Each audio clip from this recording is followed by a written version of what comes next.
وَظَلَّلْنَا عَلَيْكُمُ الْغَمَامَ وَأَنزَلْنَا عَلَيْكُمُ الْمَنَّ وَالسَّلْوَىٰ، اور ہم نے تم پر سایہ کیے رکھا بادل کا، اور تم پہ آسمان سے من و سلوہ نازل کیا۔ کیا لاڈلی امت تھی جی۔ صحرائے سینا میں ہزاروں کلومیٹر کا سفر کرنا ہے، نہ کوئی پیڑ ہے نہ کوئی بلڈنگ ہے کہ جس کے نیچے وہ سستا سکیں۔ 6 لاکھ کا لشکر ہے، 12 قبائل کا، 50 ہزار کے آلموسٹ۔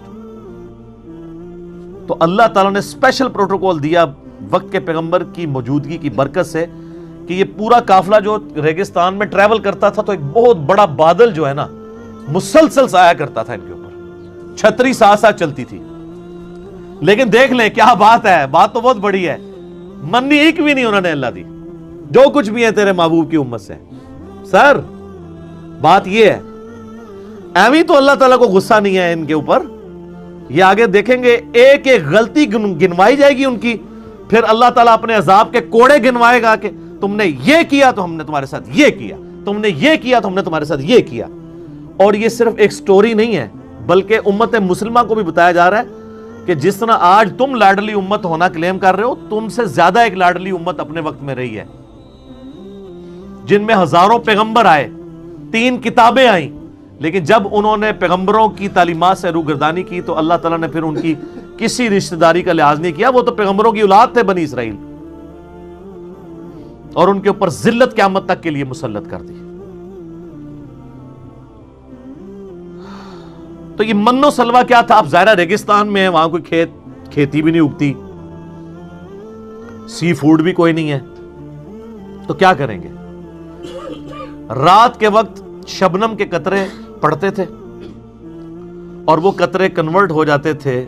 چھوٹی چھوٹی، آپ جس طرح یہ ہمارے پنجاب میں بھی بوندیاں ملتی ہیں نا، چھوٹے چھوٹے یعنی میٹھے قسم کے گول گول دانے بن جایا کرتے تھے، تو یہ من تھا، کاربوہائیڈریٹس ان کو یہاں سے مل جاتی تھی، ایکویلنٹ سمجھ لیں آپ گندم کا۔ اور سلوہ جو ہے وہ چند پرندے تھے بٹیر جتنے سائز کے، وہ ہزاروں کے ہزاروں جھنڈ آتے تھے، وہ غیبی جھنڈ تھے۔ ریگستان میں پرندے کا کیا کام ہے؟ پرندے تو وہاں زندہ ہی نہیں رہ سکتے، وہ اللہ کی طرف سے آتے تھے اور وہ آ کے وہاں بیٹھ جاتے تھے اور وہ بڑی آسانی سے ہاتھ سے پکڑ کے ان کا شکار کر لیتے تھے۔ یعنی جو جنت کے اندر آپ نے چیزیں اویل کرنی ہے اس کی ہلکی سی جھلک بنی اسرائیل کو جنتی خوراکیں یہاں پہ کھلائی گئی ان کو، لیکن کی انہوں نے نمک حرامی، جس طرح آج امت محمدیہ کر رہی ہے، اللہ ماشاء اللہ۔ تو اللہ کا تو کوئی رشتہ دار نہیں ہے، چاہے امت موسیٰ ہو چاہے امت محمدیہ ہو، علیہ السلام علیہم السلام، جو کوئی بھی اللہ کے ساتھ روگردانی کا معاملہ کرے گا تو اللہ تعالیٰ تو اپنے معاملات میں بہت سخت ہے۔ تو وہ پرندوں کو شکار کرتے تھے، پروٹینز ان کو وہاں سے حاصل ہوتی تھی، ایک پرفیکٹ غذا وہ کھا رہے تھے، جنتی خوراک، چھتری اللہ کی طرف سے۔ یہ سارے معجزات ہو کر بھی ایسا ہو سکتا ہے کہ کوئی شخص وقت کے پیغمبر کا باغی ہو جائے، اتنے معجزات اتنے لوگ دیکھ رہے ہیں، لیکن 40 دن نہیں یہ لوگ نکال سکے۔ موسیٰ علیہ السلام کو طور پہ گئے تو 70,000 سے زیادہ یہودی جو ہیں انہوں نے بچڑے کو اپنا رب مان لیا، اور وہ پچھلی دفعہ ہم ہلکا سا ذکر اس کا کر چکے ہیں، اور پھر ان کی سزا قتل مرتد کی سزا، ہر قبیلے نے اپنے رسپیکٹیو لوگوں کو قتل کیا، ایک دن میں پرجنگ ہوئی، 70,000 یہودی ایک دن میں قتل ہوئے۔ تو اللہ نے کہا ان کی اب توبہ قبول ہی اس وقت ہوگی جب یہ اپنے آپ کو قتل کروائیں گے۔ کُلُوا مِن طَیِّبَاتِ مَا رَزَقْنَاکُمْ، کھاؤ اس پاکیزہ رزق میں سے جو ہم نے تمہیں دیا، من و سلوہ کھاؤ، جنتی خوراکاں۔ سر من دوستو، جنتی خوراک مل رہی ہے، کوئی کسی کو مزدوری نہیں کرنی پڑ رہی، پوائنٹ ٹو بی نوٹڈ، کوئی سروسز نہیں دینی پڑ رہی، گھر بیٹھے کھا رہے ہیں، جس طرح